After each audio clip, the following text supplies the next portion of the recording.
This conference will now be recorded. Okay. Hey, so good morning. My name is Katie Dilley with Midshore Behavioral Health, and we are holding our pre-bid conference for the request for proposals for our residential rehab program workforce development contractor proposal that was issued on February 17th and will be closing on March the 7th by 4 p.m. The purpose of this call is to offer the space for any questions, comments, concerns, areas for clarity regarding the RFP. We usually share this posting publicly in the event that there are individuals that would like to have participated on this call today and weren't able to. So this space is really for interested members that may want to get some clarification or support in the development of your proposal. And just another point for clarification, this is the only time we will entertain questions between now and the end of the RFP posting. So if you reach him by way of email or phone call or conversation, unfortunately, we will not be able to support any questions outside of this meeting time. So with that, we will just open it up. For questions? Sure, and I don't know, Bridget or Lisa, if you would like to introduce yourselves for the recording, that would be nice. Sure. Hi, my name is Bridget Keeley. I'm a Behavioral Health Coordinator Manager here at Midshore. And I'm Lisa Short, the Behavioral Health Coordinator, the Adult Population Supervisor. Ready for questions? Yeah, we are ready. Maria, we'll let her introduce herself in a moment. Okay. But go ahead, Michael.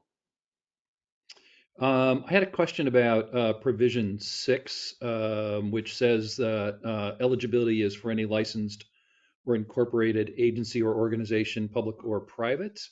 And I wondered, as a licensed behavioral health professional, but not an incorporated agency or organization, whether I would be eligible to apply.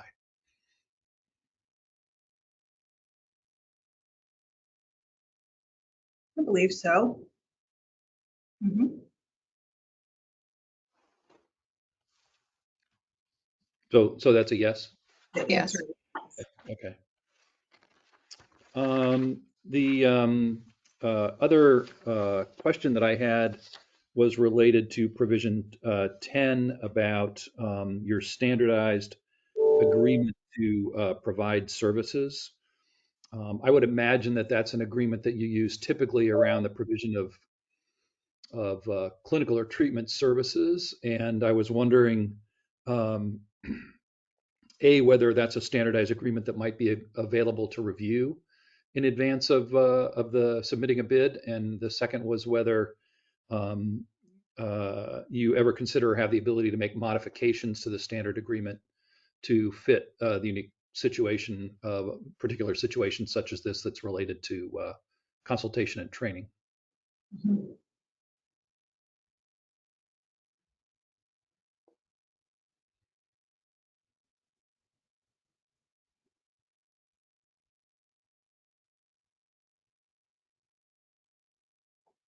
I'm just reviewing item 10 to make sure. Can you say the question one more time, just for clarification? Sure. I wondered, it's really two-part. One is whether that standard agreement is available prior to submitting a bid. And the second is, I'm imagining that it's tailored principally around the provision of services or treatment. And I wondered whether you have the ability to modify the agreement or entertain, modifications when it's something more unique like this, which is around a consultation or, and training. Right. So I would say that this agreement will look differently than some of our other standing contracts, just because it will, to your point, be tailored around the project itself. And I think the award recipient, one of the things we would do is before finalizing agreement an agreement, we would be meeting with that party to review what's going to be included in the agreement. So not to say that we're not at liberty to share a copy of a standing contract or a blank contract, but I don't believe that it would, I don't know if it would really be as informative as just the understanding that with this project that we will probably be tailoring something a little bit more specific to the deliverables of the project focus, if that makes sense. It does. It makes sense, and I don't need to request or see anything then in that Sure. situation. So those are really my only questions. And I wanted to add too, with our contract, we also have what's a scope of work, which are the deliverables. And I think that would be more specific, that we would work with the provider to have the specific deliverables listed out. Right. Yeah. And most of that scope that Bridget's referencing is actually included in the RFP. So just the kind of overarching scope of responsibilities. But if there was something specific that we needed to work with the contracted party around, we are more than willing to make sure that we can make it work. Great. All right. Thank you very much. I don't have any other questions. Okay. Maria, did you want to introduce yourself? I know you joined us a little bit after.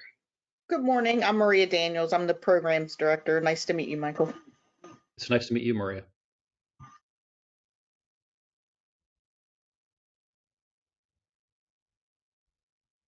Lisa, was there anything you wanted to add or? No, I think because there's already a familiarity of what this project looks like and it's mapped out in the RFP. I don't really have anything else. Okay.